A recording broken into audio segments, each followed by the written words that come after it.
Anyway, hello everybody. My name's Nina Carter. This is the Olympia World Affairs Council special meeting tonight. Normally we come on Thursdays, third Thursday of the month. And starting in the fall, we'll be coming here at 6 and our program will start at 6:30 because we decided we wanted to start a little bit earlier in case working families, working people want to come and still be able to get home to deal with their kids and then get to bed and go to work. So anyway, we're starting at 6:30 in the fall. And a couple of other announcements. Many of you may know restrooms are to the right and then down the little hall. The other interesting news, just today, I met with Lieutenant Governor Denny Heck. And he has agreed to come and speak to us on September 18th, our very first program. And he will talk to us about his recent trip to British Columbia and the new exchange program that our legislature is setting up with their parliament. So it's just beginning now. And so he'll report on that, as well as the revenue coming into the state of Washington now that we will have tariffs and less traffic at the port of Seattle, Tacoma, Olympia. So Denny just said today, watch for the revenue forecasts, and it will have a lot to do with trade because we, Washington State, are one of the most dependent states on international trade. So put your calendars out for, or put it down on your calendar, September 18, 6 p.m. doors open, 6:30, Denny Heck. Here, right here. This is our normal spot for those of you that have not come here before. We're just having some Zoom connectivity issues always. We're good? Okay. I was also going to give you a couple more teasers about what's coming up in the fall and next year. We know that we will have a speaker from the World Relief Program for Western Washington. He'll talk about the world refugee crisis and what is happening here in Thurston County. A speaker in November will be Joanne Dufour, a retired professor on nuclear non-proliferation because the SALT Treaty is expiring. And so we want to know about that. And there will be an agenda with all of our speakers by September. So we are working on that over the summer to pin down. But those are just a few highlights I wanted to let you know. And if you're not signed up for our newsletter, there are papers outside, papers on your table to sign up. And if you could please send in a donation or join as a member so that we can continue to bring programs to you. Okay. I think that's all I had for announcements. I would like all of the board members who are on the World Affairs Council, please raise your hand and thank you for organizing all of this. Thank you. Yeah, appreciate it. Okay, and our main speaker today for the special presentation is Steve Niva. Steve Niva is a professor of political science, economics, everything in the world at Evergreen State College.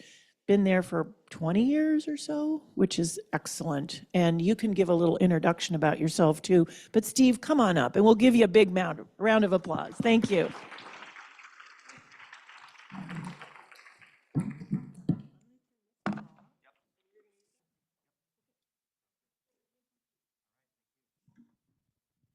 Can everybody hear me? It's okay? And do let me know if I let it drift. Give me a signal. All right. Well, thanks, Nina. Thank you, OWAC, and the board members, and all of you for coming out tonight. I really appreciate it. I gave a talk, I don't know, a month ago down at Lord Mansion House in downtown Olympia. Maybe some of you were there, I don't know. And I ended up coming up, it was the same topic, but there seemed to be so much interest and demand, obviously, with what's going on right now. So we just said, let's do it again. Let's run it again. And I made a little handout because I can't help myself. I'll put some of the slides up as well, but I don't have like a giant PowerPoint because that's not really my style. So I will be working through that. If you're interested in following along, I'll actually be pointing to some of that. But okay, so yeah, thanks for coming. I teach broadly in political science, international politics, and have a specialty in the politics of the Middle East. That's actually my main specialty. And over the past decade, I've increasingly focused my attention on how political power is exercised in different political systems. If you remember the Arab Spring in 2011, thinking about these democracy uprisings, thinking about the nature of the political regimes to follow, and then increasingly seeing the rise of what we're now calling authoritarian populism or autocracy, which is what I'm going to talk about tonight. And then as it turns out, these questions are also arising here in our own country. And so I wanted to put together some observations to share with you. To start with, I thought of this the other day. I don't know if you remember this famous book by Francis Fukuyama at the end of the Cold War called The End of History. And he argues that at the end of the Cold War, it's pretty clear the game is over politically. Western liberal democracy is the end game for politics. It's just going to be working out the form. It'll be some form of capitalism. And then in terms of the political system, it'll be some form of liberal democracy. End of story. We don't really need to do political science and political theory that much anymore. You see the quote? It's pretty amazing. Oh, I have a super-sized thing here. Maybe witnessing not just the end of the Cold War, but the end of history as such. This is the end point of mankind's ideological evolution and the universalization of Western liberal democracy as a final form of human government. I'm going to put this down as probably one of the most incorrect claims I've ever heard, because right now we're going through a period where everything's on the table once again. Okay? What form of political rule are we going to be living in? And not just in the United States, but around the world, right? And just to give you some terms I'll be using a little bit tonight, obviously autocracy, the rule of one, right? If you know so ocracy is always ruled by, and it's ruled by whatever, ruled by the group, ruled by the one, the monos, ruled by the single. And so if we're thinking about different political systems, in political science we call them political regimes, you're thinking autocracy is ruled by the one. It could be a single state system, a dictatorship, single person rule, etc. It's ruled by one. It means you're not being checked by other forms of power. You have sole authority, right? If it's the party, state, or particular leader, military, junta, whatever it is, right? Monarchy, we know that. Kingship, family dynasty. I don't know which one to point at. Sorry, I'll move around. Aristocracy, ruled by an elite, right? Could be educated elite, could be hereditary elite, ruled by an elite, right? Ruled by some. Oligarchy, ruled by concentrated powers, usually multiple concentrated powers. Plutocracy, ruled by the rich, ruled by the wealthy, by the plutocrats. Kleptocracy, ruled by the criminals. And then we have other forms. Theocracy, ruled by the religion, a religious state of some kind. Ethnocracy, ruled by a particular type of people, a racial ethnocracy or a cultural ethnocracy, ruled by a particular sort of cultural group or racially designated group. Republic is what we're going to be focusing on a lot today, because republic is actually the American system. We think we're a democracy, but really we're more of a republic, and I'm going to explain that in more depth, but that's usually ruled by law, usually ruled by constitution, with separation of powers. We'll talk about that a lot. Democracy, ruled by the demos, ruled by the people. That would be, if we were more of a classic democracy, we'd be voting on everything all the time. But we live in a more representative democracy where the Constitution is supposed to be what rules us. Anarchy, rule of none. That would be a collaborative form of coming together briefly, forming governance, ending it when you don't like it anymore. And then kakistocracy has been sort of a joke going around recently. It's ruled by the least of us, ruled by the most unworthy, the most corrupt, ruled by those with the least virtue. So that's a term going around. Okay, I'm bringing these up because I want to really stress that we are in a moment, historically speaking, not just in the United States, where I think this is becoming a live question in a lot of countries. What type of political system do we want to live under? Unlike what Fukuyama said, where it was assumed that we were going to live under a democracy, that's not the case anymore. Actually, I'm going to leave this up right here. So looking back since January 20th, feels like it's been a long time since President Trump came into office. I've come to the conclusion that since his inauguration and coming into office, we're probably witnessing the most sustained and systematic assault on the constitutional Republican system that we've been living under, I think, in American history. And I think I can back this up. I'm not going to spend all tonight backing that up, but I think that claim can be backed up. Certainly in the past presidents have overstepped legal boundaries, have shirked constitutional principles and norms, and violated the law, no question. Think back to Andrew Jackson, defiance of Justice Marshall with the Cherokee Indian removal and the Trail of Tears. You can think of Woodrow Wilson's suppression of dissent, Sedition Act. These are serious violations of the Constitution. Truman's federal force strike breaking, unilateral military engagement in Korea, various Cold War, secret wars, FBI spying programs, all unconstitutional. That's the 20th century. And then at the end of the 20th century, Nixon's numerous abuses of executive power. I think we have to think about Nixon, historically speaking, at this time.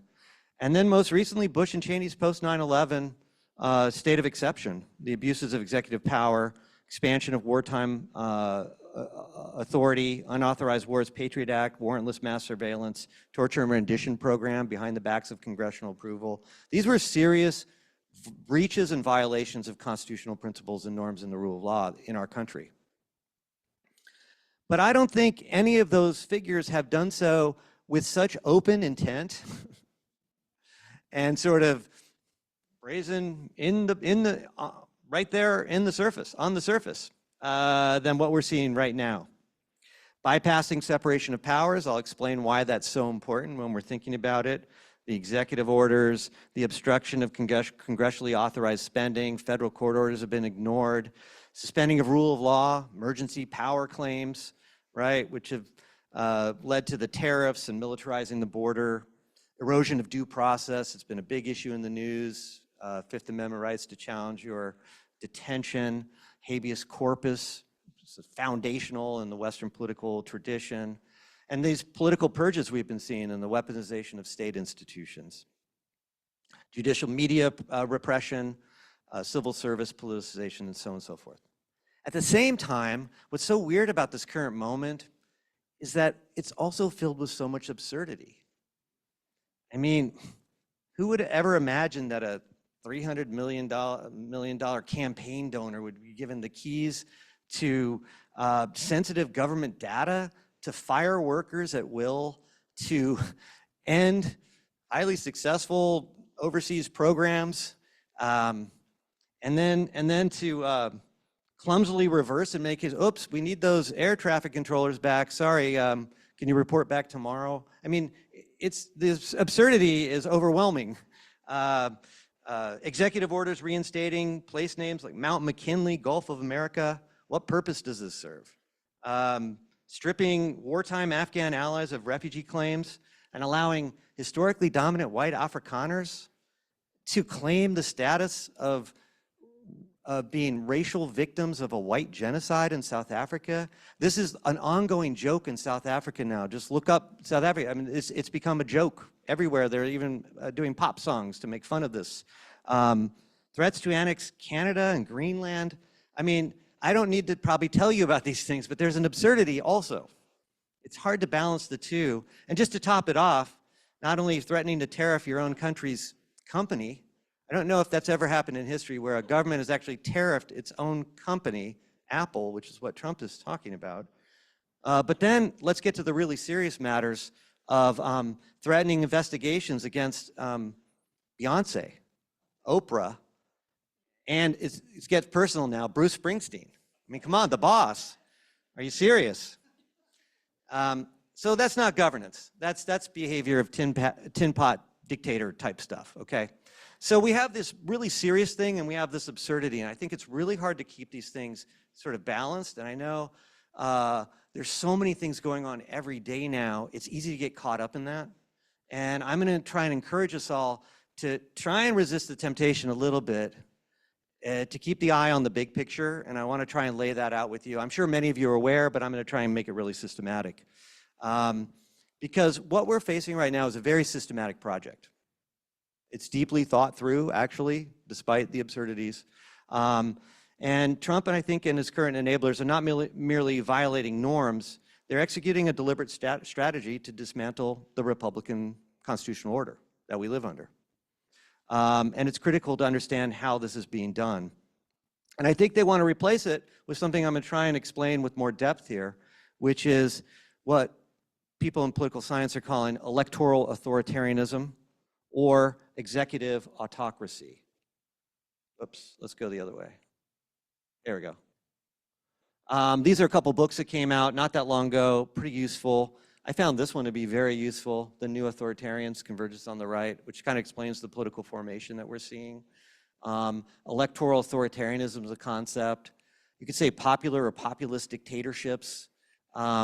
Because what's interesting about these new political formations is that at some level there's popularity. They're appealing to certain kinds of sentiments. They're generating popularity for themselves. Unlike, let's say, I've lived in Egypt many times, you know, there's just a deeply unpopular dictator. That's a whole different story, right? Sisi, and then before that, Mubarak. But not these guys. They have a level of popularity that's important to take seriously. So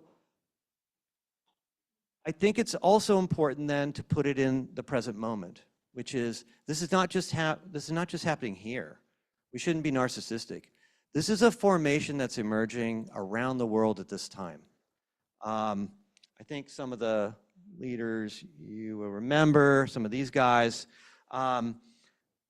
This phenomenon of electoral authoritarianism or executive autocracy is actually being followed in a number of countries around the world. And in fact, I think at some level they're almost talking to each other. And that would be especially Hungary under Viktor Orban, if you're familiar with Viktor Orban.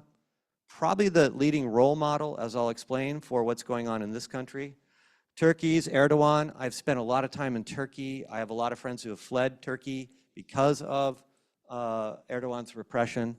And Modi, I would say these are the three most important examples of this new formation of politics that we're seeing today. But the popular kid on the block right now is this guy, Milei, and I don't know if you notice what he has in his hand. Does that remind you of anybody? Because that's where he got it from. He got it from Javier Milei in Argentina. And I would argue even in Israel now, especially before October 7th, you saw the same formation emerging in the Israeli right as well. And there are other examples, Duterte in the Philippines, Bolsonaro in Brazil. And it's important to mention some of these folks because they actually ended up being defeated in elections. They ended up losing power. So keep this in mind. But I would also include Slovakia under Robert Fico. I would include Poland under the Law and Justice Party. They lost in 2023. And a number of others. It's the same kind of political project. Okay, I don't know how familiar you are with all of these, but I would suggest look into these cases. You will see very significant similarities with what's going on here. And what I want to argue, if I'm getting it wrong, is that this is kind of the model that we're seeing. I'm going to bring this back to the US, but I wanted to start big. Is that you once had democratic systems of some kind, maybe stronger or weaker, but nevertheless democratic systems. And what you're seeing is a combination of kind of soft authoritarianism and autocracy, okay? Autocracy, as I said, means rule by the one, right? So you could say single unchecked control of courts, executive, legislature through force or threat, official disinformation, dissent not tolerant, no rule of law. But it's not fully autocratic. There are still some democratic aspects. Authoritarianism, election not open, don't accept results, repression of opponents, and so on. But really, we do have elections. There's not full-on repression like you would get, let's say, in Egypt, for example, or in North Korea or Eritrea or somewhere. So it's some kind of a hybrid regime that's emerging out of the wake of democracy. That's been the project, at least, that's being proposed by this particular type of political formation. And in fact, I would argue, and here we get to your handout, the front page, is I think there's a shared playbook.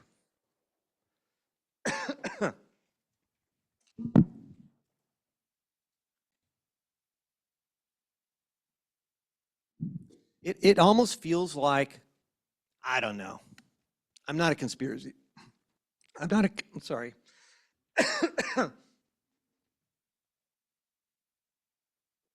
I'm really not much of a conspiracy theorist. I don't tend to favor those because I actually think most things are right out in the open, as far as power is concerned. But it feels like there's an ecosystem. People are watching each other, seeing what works here and what works there. And I think what's happened, what I see in all these different cases, and I know the Turkey case really well, I know the Modi case in India pretty well, I know the Orban case very well, I know the Milei case a little bit, and law and justice in Poland. Anyway, I've been trying to track these things, and there's kind of a playbook that we see, and that's what I have listed there. Maintain the facade of elections and constitution while systematically undermining the limits to power of the presidency or the prime minister, the executive. This is really key in this project. It doesn't tend to close down. Like, there are elections in Hungary, there are elections in India, there are elections in Argentina, right? We're going to have elections. But they end up getting increasingly limited because the autocrat, or the would-be autocrat, is trying to reduce all limits to their own power. And that's kind of the model. And how they do that, one, centralizing control over the government in the office of whoever the leader is. We see this in all these cases. That is, all the branches of government have to basically follow the line of the president. No independent civil service, no independent agencies. The office of the president or the prime minister is kind of the local dictator.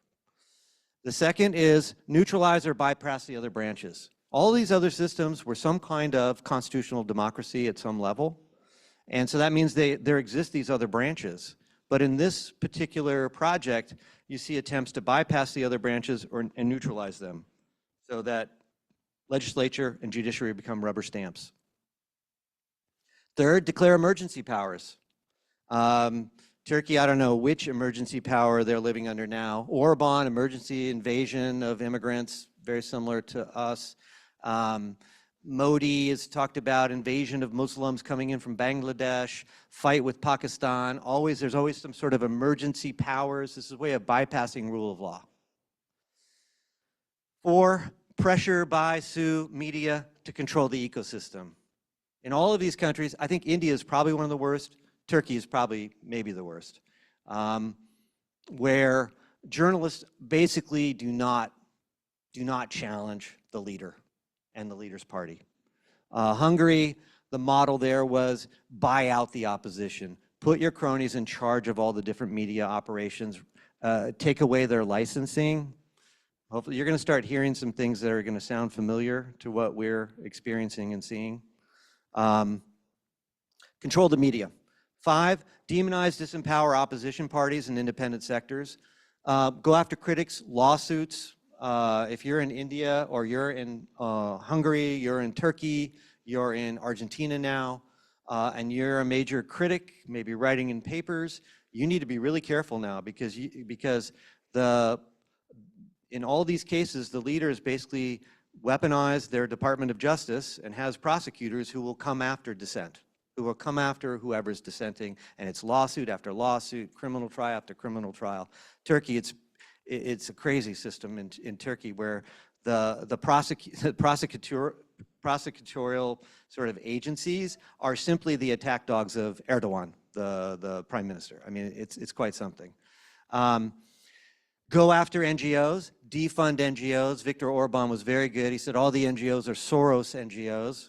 which unfortunately has a dog whistle that to me reeks of anti-Semitism. It's a long-standing tradition in Hungary to sort of blame the Jews behind everything. And Soros was the prime target, and we hear that in this country sometimes. And whenever you hear that, that's a dog whistle. That needs to be called out. But demonizing NGOs, cutting their foreign funding. This was done in Israel as well. And then going after universities. And frankly, I think Hungary is a great model here for what we might, Hungary is a model for, I think, what we're going to start seeing, what we are starting to see here, where basically Orban put universities, cut their funding, so they were sort of starving for funding, and then put them under retainership, where he had basically his own hand-picked people who would come in and run these universities. Think of what's going on at Columbia or Harvard right now. I got my PhD from Columbia, so I tend to follow that. And then various religious bodies who don't fit into the national narrative often get targeted, get their funding, their licensing, and so on taken off. 6, co-opt economic elites, often through whether you get access or not, whether you get rewarded or punished. Apple, we're going to tariff you. I think you'll start to see a pattern here. And finally, in all these cases, we see attempts to redefine the nation. Who's a citizen and who isn't is now in play. Are you the right religion? Are you the right ethnicity? Are you the right race? Are you the right gender? Are you the right politics? Citizenship is in play in all these countries. And it's a way of sort of engineering support and seeing who has voting rights. I think that's the playbook. I think if you look at all these cases I've mentioned, most of these are being followed. This is the project, okay? So move on to page 2.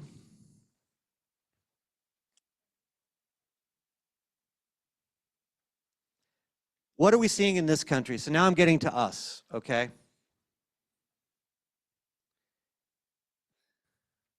I think it's first important to see who's behind this project here. I'm going to call it Trump 2.0, okay?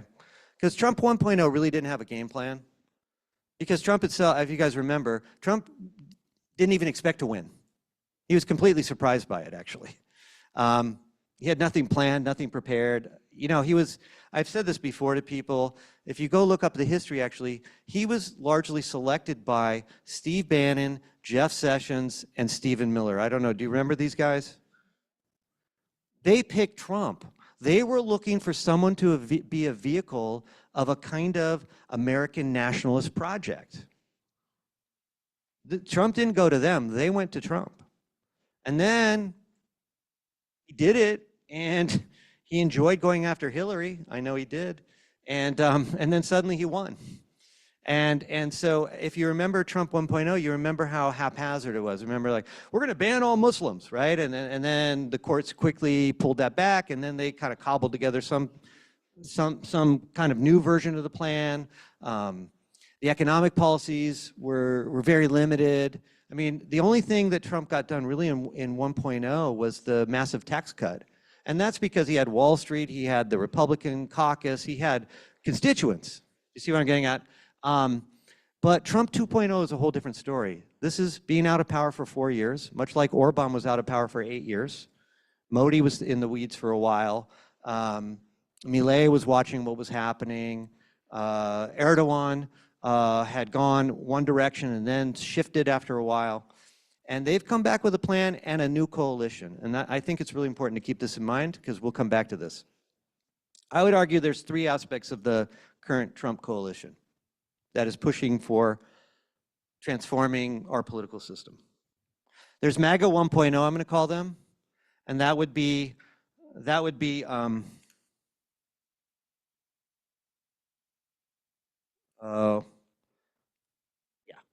I'll do it like this. That would be Steve Bannon and Steve Miller in particular. Bannon is no longer in the government, you know that. But Bannon basically has created himself as an autonomous agent of the Make America Great movement from the outside.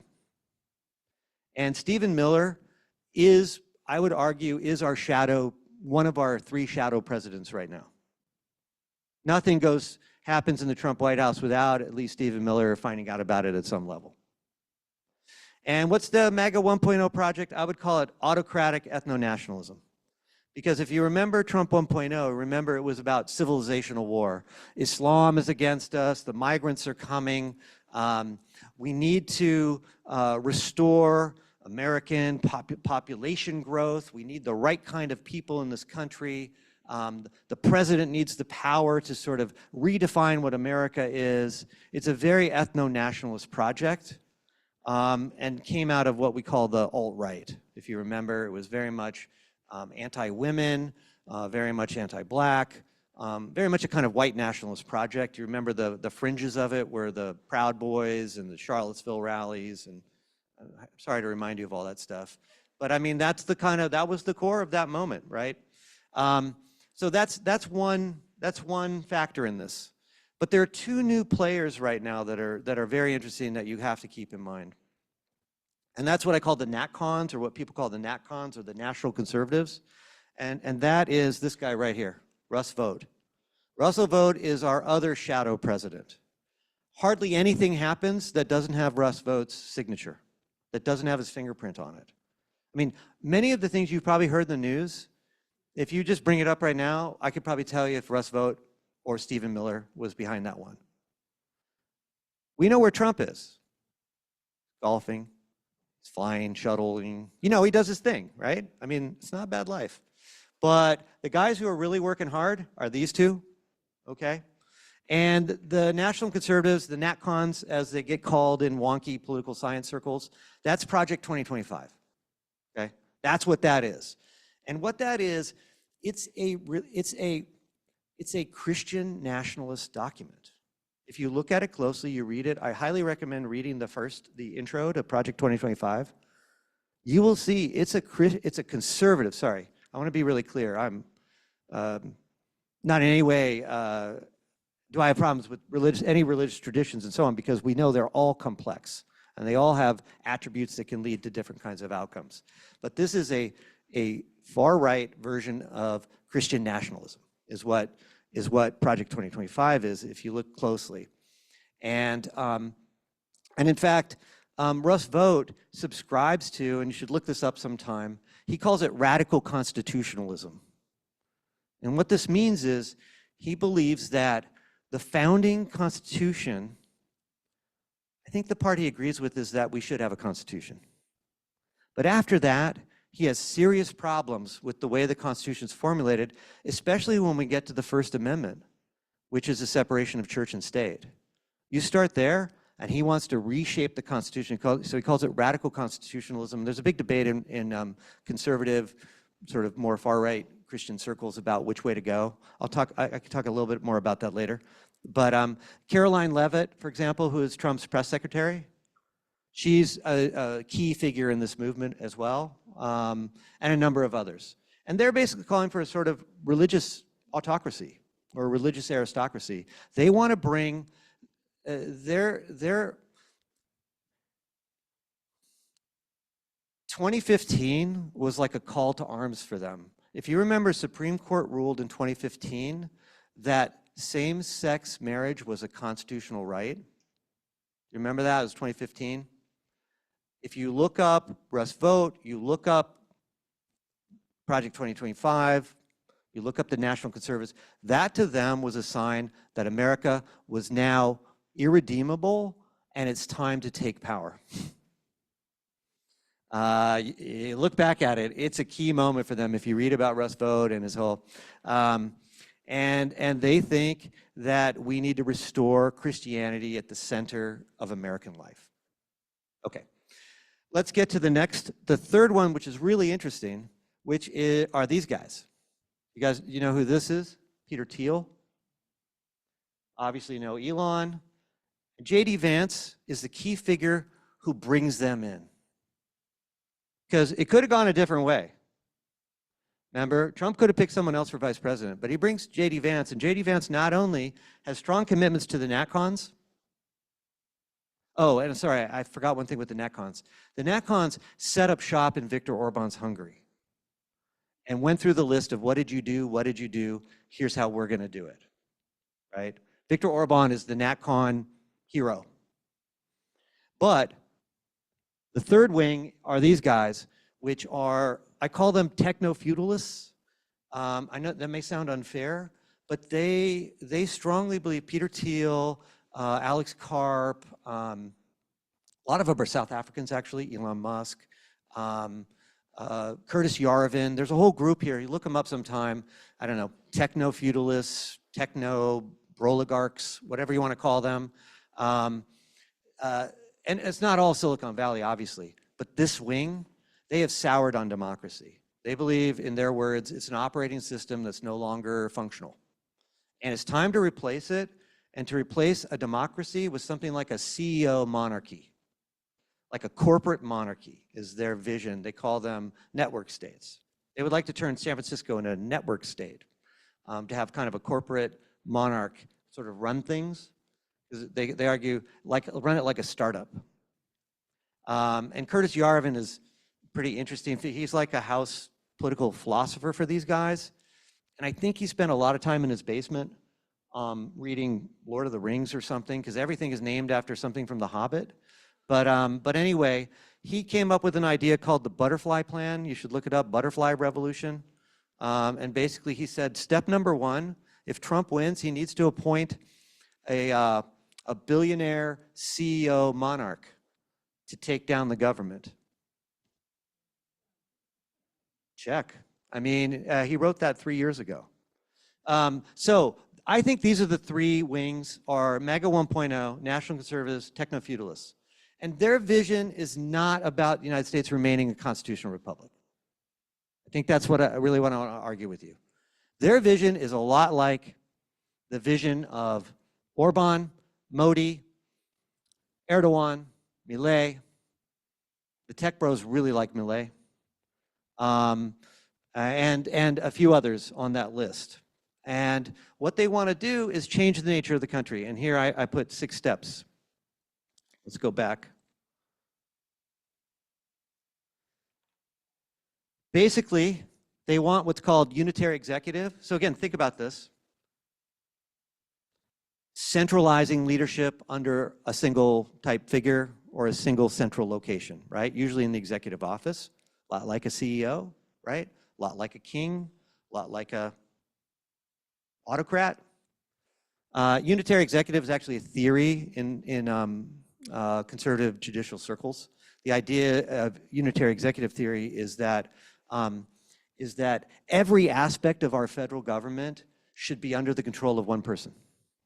So every agency should be at the beck and call of one person, which I'm going to explain in a little moment how that goes against the tradition we have. Number 2, dismantle the administrative state is definitely the second part of the project. In other words, let's get rid of government. So we have a strong leader, centralized strong leader who has the levers of power, and then let's limit kind of all the actors within that state. Let's kind of cut those down so it's just a small handful of people who then are subject to this single centralized ruler. And we've heard of Doge, right? Destruction of government by Elon. And we have RAGE, which actually comes from Curtis Yarvin, which is retire all government employees. He wrote this 3 years ago. And cut, defund, eliminate as much as you can. Really reduce the idea of a state itself. Because these guys are really kind of a sort of a futurist libertarian type of like, we just don't want government. We want to have the CEO kind of ruling us more directly. Let's get rid of government. Plus it redistributes wealth. We don't want that. Plus it might provide social services. We don't need that. Let the private market do everything. Number 3, overrule and replace other branches. So you have that single centralized leader, a very limited state. And then what about the legislature and judiciary? Well, they should just become rubber stamps. Basically, again, the centralized leader should have lawmaking power, purse distributing power, and all of the decision making that in our country, in our system of government, doesn't go to the executive. The 4th is neutralize opponents.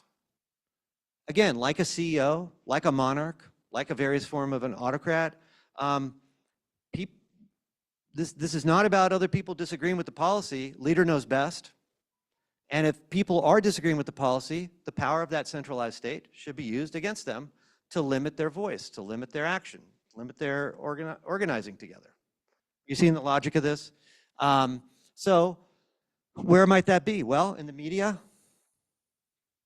Well, then they need to be silenced. They could be sued. They could be their licenses taken away. Is that going on right now? NPR, I think, is an issue. Licenses could be taken away. Again, not necessarily Erdogan-style repression or Putin-style repression, you know, not putting polonium in assassination kits and stuff. But there's lots of ways you can neutralize your opposition. Remember, I talked about Viktor Orban being a model here. You buy them out. You appoint new rulerships. You take away their licenses, right? What about NGOs, non-governmental organizations? What about Planned Parenthood? What about Amnesty International? What about ACLU? What about these organizations? These are dissenting organizations. Again, funding, licensing, intimidation, lawsuits, so on and so forth, right? Education, Orban's model. Take them over, defund them, strangle them, limit them, put the heat on them. And actually there, if you guys know Chris Rufo, if you've ever heard Christopher Rufo, he's the guy, he's Trump's guy in charge of going after the universities. You should look him up sometime. He did an interview in the New York Times, I want to say 4 months ago, and it's pretty chilling. And he's basically said, we want to starve universities so that they no longer act the way they've acted before, and they act the way we want them to. And I think he's implementing the plans. I think we see at Harvard, Columbia, elsewhere. That's Christopher Rufo. And you guys know where he's from? You know that? Gig Harbor. Yeah, he's a local. He's a local. Okay, let's keep going. Yeah, and then dissent. Here again, following the playbook, terrorism is a go-to. It's terrorism, you know. Property destruction at a Tesla, that's terrorism. Talking about something we don't like you to talk about, that's terrorism.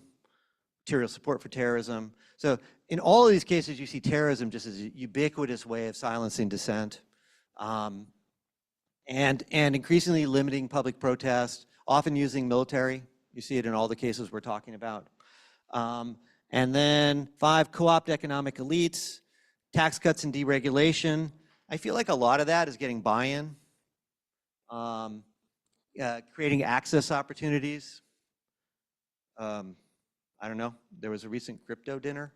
You guys go? You lined up at Mar-a-Lago. Do you see what I'm getting about access? That's the way it works in Hungary. You want business, you need to get a license. You want to have the law on your side, you got to get to know Viktor Orban. Modi's India, it's the same thing.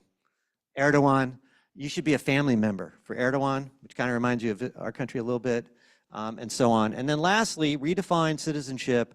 I think we're already seeing it here. Targeting the 14th Amendment, of course, is a huge part of this. But then even thinking about voting rights, I think is going to be on the table. So I think this is kind of the game plan and where the sources are. And now let's move to kind of like the main story. Oops. Yeah. So what's the problem with this? What's the problem with this project? This project that we're seeing in all these other countries, and now we're starting to see it here. The problem is that we live in a country that has a really long history of living under, to more or less extent in some different periods, a fairly robust constitutional republic. And if you understand political theory and understand the system that we live in, the core aspect of a republic is to prevent monarchy. It's the core aspect of the republic. I think we have some deficiencies in our political system regarding really full-scaling democracy. I mean, I could give my critique of our constitutional system. I think it's a little weighted too much to the rich and property rights. I could do my critique. But the part that I wouldn't critique about it is that it's really robust in the way our system is set up to prevent autocratic power and monarchical power.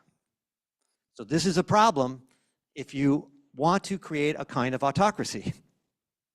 So if we look at our political system, I drew a little chart.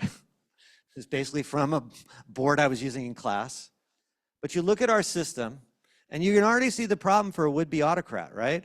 Rule number one of a constitutional republic is its rule of law. That no one is above the law. That is central. Since the Roman Republic on, a republican system, it's rule by law. It's not rule of the demos. It's not. That's why we live in a republic, not a democracy in the full sense. If you guys see what we have, strong democratic elements, but it's rule of law. No one is above the law. That's a problem. Separation of powers is key to a republic. A republic takes that one, it prevents one executor or king or autocrat from having the powers when you think of what a governance structure is, because there needs to be lawmaking, there needs to be distribution of funds, there needs to be organizing the enforcement of the law. And in the Republican tradition, the idea was to separate them, to create a legislator, an executive, and a judiciary, to separate the powers. You all learned this in grade school. You remember Saturday morning cartoons, Just a Bill on Capitol Hill. I don't know, was there one about separation of powers? Legislator, executive, and judiciary. So separation of powers is key in a Republican tradition. And in fact, most of these would-be autocrats that we're seeing around the world came through Republican traditions, Republican systems. And then there's checks and balances, right? We've separated the powers out, right? Legislator makes laws, the legislature has power of purse, the executive enacts the laws, the judiciary interprets the laws and checks the laws, right? And citizens vote. That's a Republican system, right? And they check each other, right? Each part checks each other. Again, what's the goal of a Republican system? To prevent the autocrat, to prevent the monarch from emerging. So the executive can check the judiciary can check the legislature, and so on and so forth. We do have our democratic, the part of our tradition is we're a representative democracy, so we elect representatives who make decisions and so on. We're not voting all the time on everything, which would be kind of pure democracy. But we have the ability to intervene in the system as well, right? So that's a key part of it. That's a check to the government as well, right? So we have checks within the government and checks by the citizens. Can you see the system? Preventing autocracy, preventing monarchy. And then lastly, citizens have inalienable rights. This is the liberal part of the American political system. We actually have inalienable rights. You can't vote them away, right? That's the idea of the amendments, of the first 10 amendments especially, and the other ones. You can't vote them away. You could change them, but it's really hard to change them in our country, right? To change the Bill of Rights, the amendments, you'd have to get 2/3 of Congress and 3/4 of the states, I think. And it's only happened one time. It was Prohibition, right? That was repealed. I think for good reason, but that's a personal thing. But so we have inalienable rights. And what are they? Again, I'm just trying to set up what the problem is for a would-be autocrat in our country. Well, Bill of Rights. First one is separation of church and state, right? Really key. The Establishment Clause. Then you have Free Exercise Clause. Freedom of speech, assembly, right to speak. Well, if you're a would-be autocrat, that's a problem. Fourth Amendment is preventing the government from searching invading your privacy, right? Without a warrant. It's really key. Again, trying to limit governmental power. So we have the internal checks on the autocrat, and then we have the citizens' checks on the autocrat, right? So right to privacy, it must be a warrant. Fifth Amendment, really key, is obviously no self-incrimination, right? You have the right to remain silent, but then there's also due process. You can challenge, right? If you're being detained, your liberty is being deprived, you can ask the government to say, why are you depriving me of my liberty? This is habeas corpus. We don't call it habeas corpus. It's in Section 1 of the Constitution, but this is more or less our statement of habeas corpus. Sixth Amendment is a really important one, the right to fair trial and to have representation. So that means law firms need to have freedom and independence to represent who they want to represent. Something in the news. And then Eighth Amendment, no cruel and unusual punishment. Can't be sent to a place where you fear for your life, where you could be tortured, where you could be in a place that deprives you completely of your liberty in such an extent that it becomes a cruel and unusual place. We can get to that, but I mean, I spent a lot of time in North Africa. I've been spending a lot of time in Morocco studying migration, and the worst place in the world to be a migrant is Libya. There are slave camps in Libya. It's hideous. I just heard they were thinking about sending a plane load of migrants. Anyway, Eighth Amendment, that's all I could think about. Anyway, 10th Amendment, surprisingly, if you're not aware of the 10th Amendment, I hope tonight you come away understanding the 10th Amendment. It's actually the reserve clause and the anti-commandeering clause, which means all powers not in the Constitution go to the states. And anti-commandeering means the federal government, whoever the government is, can't tell states what to do regarding how they use money, what kinds of internal policies they have that are outside of federal policy. Do you see what I'm getting at? Can't interfere with states and localities.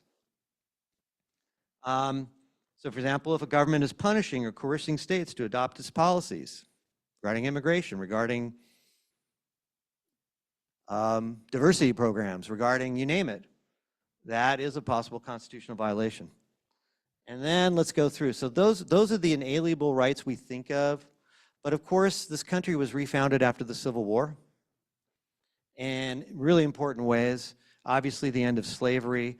But it provoked, actually, America was sort of, if you want to say the pre-Civil War, obviously there were numerous problems, just being a slave republic to begin with, and a conquering slave republic, an imperial slave republic. But in terms of the Constitution itself, one could argue 1 through 10 are more about liberty and freedom, the freedom of an individual from a government.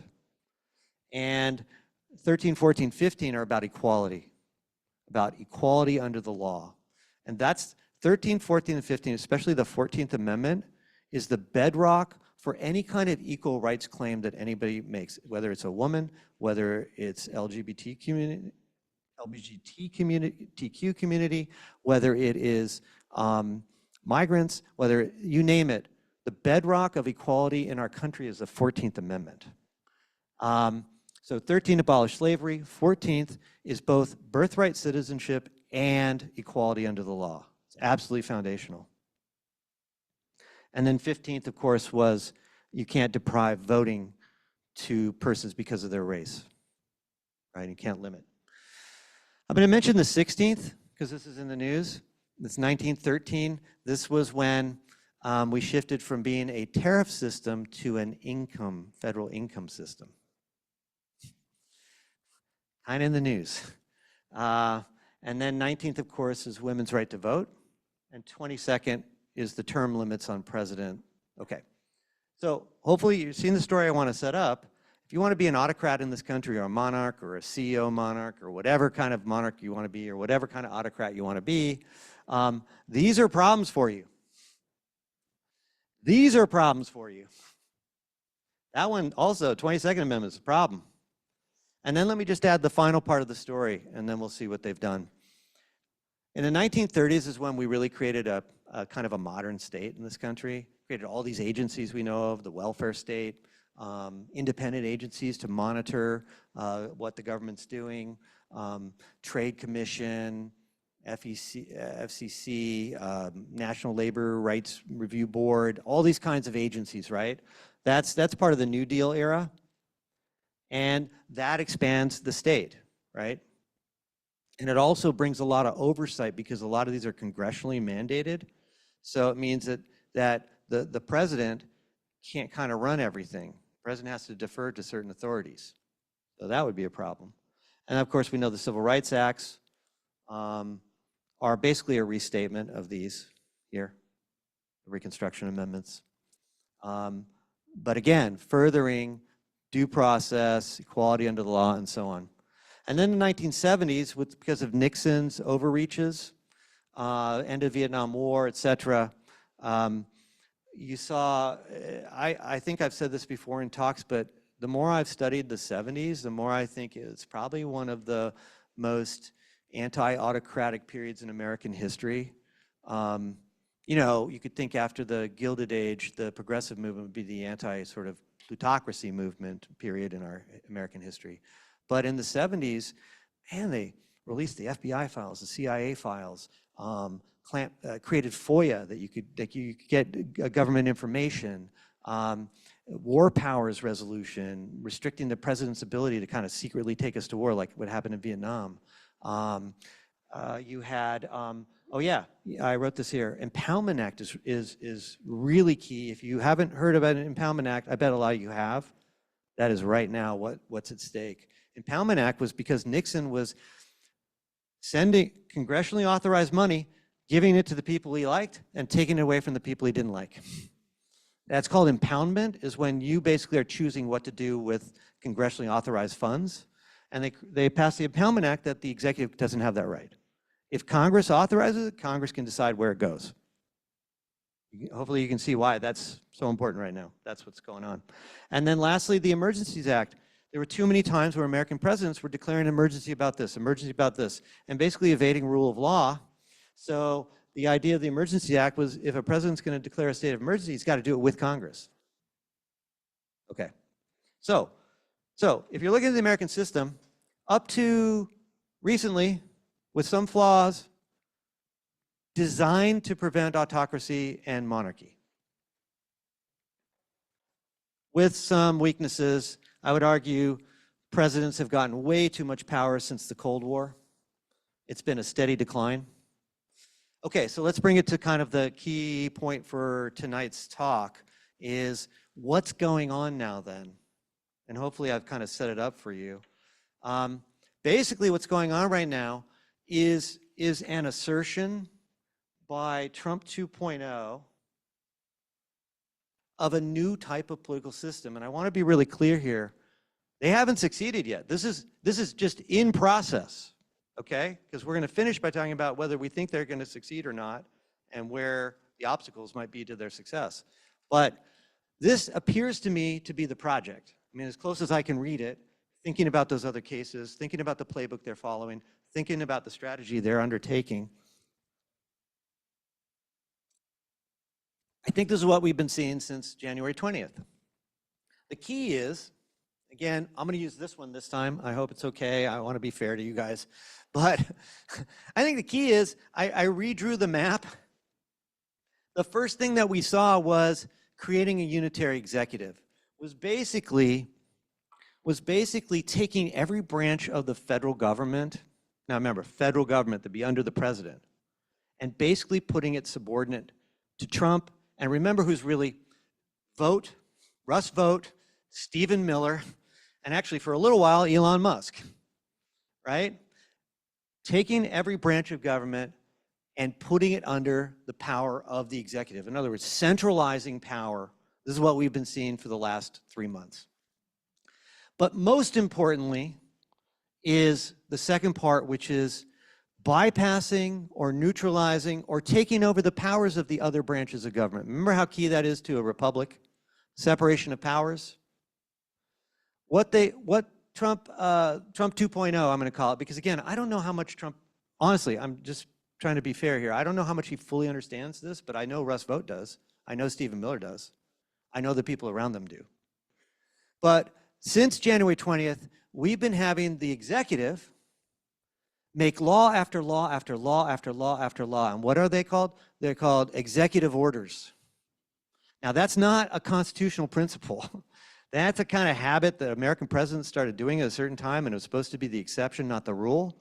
But you know, it's been 150 to 175 executive orders since Trump came in about everything. I mean, including let's get rid of the 14th Amendment. That's an executive order. Okay? That's not a constitutional republic. That's something different. Hopefully I'm making this really clear. That is taking over congressional lawmaking.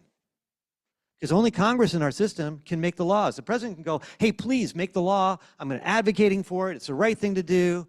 You know, I'll help you win your election if you do it. Congress, go ahead and make the law. executive order, executive order. How many laws has Trump passed? 0. See what I'm getting at? I mean, from Congress? Sorry, I should have said, how many laws has Congress passed on behalf? 0. Okay, so taking over the lawmaking function of the legislature, and the other power of the legislature is the power of the purse. Where does the money go? How do you distribute the money? Congress authorizes the money. That's what the Constitution says. And what they've been doing is deciding who gets the money and who doesn't. That's a violation of the Impoundment Act. Russ Vought came into power. Go back and look at his confirmation hearing. And the senators grilling him knew exactly the game. And they said, what do you think of the, are you going to follow the law? And he said, well, we don't consider the Impoundment Act to be constitutional. And then the senator said, but it's the law. He said, the president doesn't think that it's constitutional. Okay, you see the game, power of the purse, right? So that's what we're seeing so far is unitary executive, power of the purse, and then what we've been seeing is the slashing of the size of government, right? Well, what else has been going on? Well, what else has been going on is emergency powers have been declared. Emergency powers over tariffs, the whole tariff thing. Only Congress, according to our Constitution, right, has the power to take taxes, to make these treaties, to enforce these economic issues. But tariffs are an emergency. It's a national emergency. The border, we have troops now on our border taking over national lands on the border, emergency. Gosh, there's like 3 or 4 other emergencies. You guys remember? I'm losing track of the emergencies. What's this? Oh, fentanyl emergency, that's right. That was being used to talk about the border closures, right? So anyway, it's kind of hard to keep track sometimes because these are emergencies. But nevertheless, even though FEMA's getting cut, which I guess is how you're supposed to respond to some kinds of emergencies, but anyway. So, but the key ones here are Enemy Aliens Act, which I know you've heard of, right? It's from 1798. And it basically says if this country is being invaded, or I guess the place they're running through, or a kind of armed incursion is happening or something like that, then the president has the power to suspend law and to deport people automatically, you know, without process. But according to our Constitution, who has the power to declare whether we're at war? Congress, of course. So do you see what's going on? These are the ways they are getting around the Constitution, right, in practice. Enemy Insurrection Act, I'm really worried about this. Russ Vought has been training people for the past year. He's in Office of Management and Budget, and I just read a piece the other day, and again, just don't follow the current headlines so much sometimes. Maybe try and do a deep dive on Russ Vought. Please, try and do a deep dive on what Miller's doing. Do you see what I'm saying? Like, because these headlines just distract us, right? Oh, a $400 billion plane or whatever, you know, like, just that's distraction. Look at what Russ Vought is doing.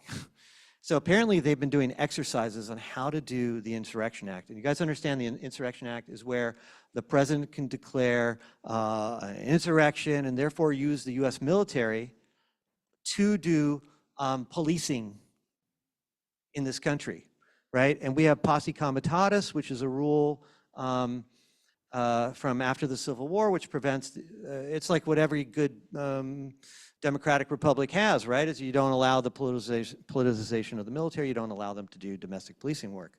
But, and that's, we had posse comitatus, but the Insurrection Act is a way of getting around posse comitatus.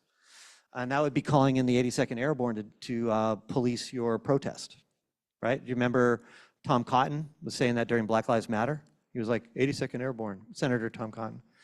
And Russ Vought has been training people on how to do it, what the laws are. You have to understand, like Miller and Vought and the rest of that group in there, they're already to what happens when the Supreme Court tells us not to do, what's our counter lawsuit. Like they're already 8 steps ahead. They've been planning for the last 4 to 6 years.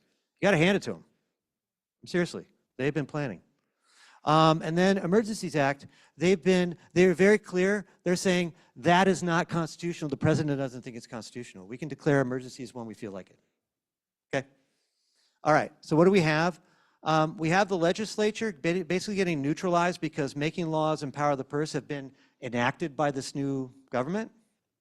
Judiciary, I think you guys know the story. This is getting a lot of attention. Are they listening when the judiciary pushes back? Sometimes, a lot of times not, right? Obviously, the big case is the Kilmar, Abrego Garcia in El Salvador, right? Supreme Court even saying you got to facilitate this. Could have been stronger language, but nevertheless, it's not being done. But that's just the tip of the iceberg. I mean, a court just ruled now that the tariffs are a no-go. I don't know if you guys saw that. I think it was today. Let's see what happens. Do you see what I'm saying? Just go through the whole list. They can't be doing the stuff they're doing to Harvard. Court has ruled against that. Let's see. You see that? You can see the idea here is we'll agree with the judiciary when we feel like it. That seems to be the attitude right now. Okay, so we kind of got separation of powers and checks and balances. It feels like, from what we can see, they're not respecting that. They're trying to create, in a sense, a new system. Okay, let's go down further to our Bill of Rights, to domestic freedoms. First Amendment. I think both aspects of First Amendment are really in play right now. And I think we see it in two ways. The first way is the obvious one, which is the going after of people who are speaking out against, who are like media operatives, who are disagreeing, are being targeted with lawsuits. Right? All these media companies are being targeted with lawsuits right now. What is it? CBS, Paramount. There's a whole list of them. You guys, I don't need to explain those. So media is being targeted, NPR is being, they're going to lose their licensing maybe. And then we have individuals like all these people on college campuses, right? Many of them are green card holders as well. And they actually have Fourth Amendment rights, Fifth Amendment rights, Eighth, Ninth, and First. So definitely targeting speech. Obviously, the boss. Go back to Bruce Springsteen. You know, threats that you're going to target them with lawsuits or investigations, right? And then, but then here's the one, I don't want to overlook this one, the Establishment Clause about church and state. If you, again, read Russ Vogt, pay attention to this guy, don't let this guy slip. And the people around him, J.D. Vance is basically a big advocate. I think what their strategy is going to be declare that Christianity is a persecuted religion in this country. And they're going to be asking for special civil rights. I think we're already seeing it. You're seeing it in a number of places. And they want to bring that under Title VI. They want to bring that into, you know how they're replacing DEI programs, right? And they're replacing diversity equity programs and all that. I think the one that will be left standing will be for Christians. And maybe they'll bring Jewish people into the story because I think they're finding that politically convenient to attack sort of the left. But we'll see. But I really think this is where they're going. This is what I've been seeing with Vote. Okay, Fourth Amendment. I should probably run through these pretty quickly, but Fourth Amendment search and seizure, and also this is wiretapping. This is the use of our surveillance state. This is entering homes without warrants. We're seeing this especially when it comes to immigration enforcement, but I think we're also starting to see it now for political dissent and other things. That's one to keep your eye on. Fifth Amendment, due process. Obviously, you probably are following this, the denial of due process, especially to undocumented, now to green card holders, and sometimes now to American citizens. Due process, pretty fundamental. Sixth Amendment is actually the one that might be surprising to you. This is Trump's attacks on these big law firms. Because when you start intimidating the judiciary, remember, Sixth Amendment is the right to get representation, right? The right to have legal representation. And suddenly, if you are cowing these law firms from supporting people that the president doesn't like, it's clearly limiting that right. Eighth Amendment, cruel and unusual punishment. I think we're primarily seeing this with sending people to gulags in El Salvador, sending them to Sudan. South Sudan, are you kidding me? I'm sorry. Are you kidding me? Libya. So there's a group of 20 migrants, or 15 or 20 in Djibouti, waiting to be sent to South Sudan. They're not from that country. It boggles the mind. If you know anything, look up South Sudan. Actually, look up whether South Sudan is a safe third country. That's all you'll need to know. It's total Eighth Amendment stuff. I mean, you can't do this. You can't subject people. This is not their home. This is not their country. And that's where the judge is saying they should be able to contest They have the right to contest their deportation. They have a credible fear interview they should be allowed, which is very minimal. And then 10th Amendment, huge story right now. The Trump 2.0 regime is going after the states. They're trying to get them to cut all sorts of diversity programs, anything like that. They're withholding money for that. They want them to be all in on immigration enforcement. And what else? I'm sure you guys know. There's a whole other list. This is all 10th Amendment stuff straight up. All right, let's get over here. 14th Amendment. This is really key. Obviously, this is birthright citizenship, but it's also equality under the law. I mean, 14th Amendment is huge. My sense is what they're going to do is they're just going to try and start denying, what is it? Your Social Security card, I guess, is that the first stop on the journey? You're denying it to babies? And then what they're going to try and do is force people who, after they give birth, to have to apply for the Social Security card, right? And then there'll be criteria. I don't know how far along they are on this, but this is Stephen Miller. This is all Stephen Miller, guys. This is all Stephen Miller. I'm sure he's got 10 plans about this. I don't have time to follow all this stuff. You look it up. Stephen Miller, how are they going to enforce ending birthright citizenship? But really, what it becomes, you get rid of birthright citizenship, then what you're trying to do is you're starting to make citizenship a conditional story. A conditional on what? Is it going to be politics? Are you going to start to be like, I don't like that guy. His baby can't get Social Security card. Do you see what I'm saying? It just opens the door. Again, not what our system was set up to do, everybody. It's not what it was to allow an autocrat or a monarch or this single leader to be able to make these kinds of decisions. Remember, rule of law, republic. All right, let's go to 19th Amendment. I don't know if you've been following the issue of voting rights, but apparently what's it called? The SAVE Act? Is it SAVE Act?